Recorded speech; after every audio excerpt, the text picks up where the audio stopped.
BBA, BCA, BCom computer కోర్సులో 100% placement లభించే ఏకైక డిగ్రీ కాలేజ్ కూకట్పల్లిలోని I3 డిగ్రీ కాలేజ్ 8367215215. హైదరాబాద్ నగర వీధుల్లో కూడా కన్ను మిన్ను కానకుండా కదులుతున్న వాహనాలు నిండు ప్రాణాల్ని బలి తీసుకుంటున్నాయి.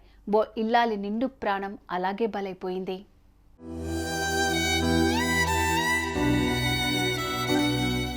హైదరాబాద్ నగరంలో ఏ ప్రాంతంలో అయినా ట్రాఫిక్ ఫుల్లుగానే ఉంటుంది. ఉద్యోగులు ఆఫీసులకు కదిలే టైంలో ఈ రద్దీ విపరీతంగా ఉంటుందని తెలిసినా కొందరు డ్రైవర్లు వాహనాలను అతి వేగంగా తోలుతూ ఉంటారు. మలుపుల్లో కూడా ఆ వేగం తగ్గించకుండా లాగించేస్తారు. ఆ క్రమంలోనే ఆసుపత్రికి తన స్కూటీ మీద వెళ్తున్న ప్రశాంతి అనే స్టాఫ్ నర్సును ఓ డీసీఎం ఢీకొట్టేసింది.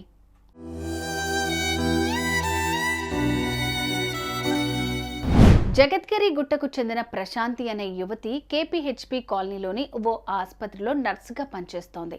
శనివారం ఉదయం ఆమె తన స్కూటీ మీద డ్యూటీకి వెళ్లేందుకు తన స్కూటీలో బయలుదేరింది.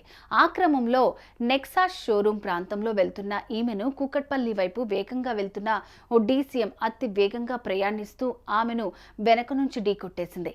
ఈ ప్రమాదంలో స్కూటీ మీద నుంచి ఎగిరి పడిపోయిన ప్రశాంతి ఘటనా స్థలంలోనే ప్రాణాలు విడిచింది. ఈ ఘటనకు సంబంధించి పోలీసులు కేసు నమోదు చేశారు.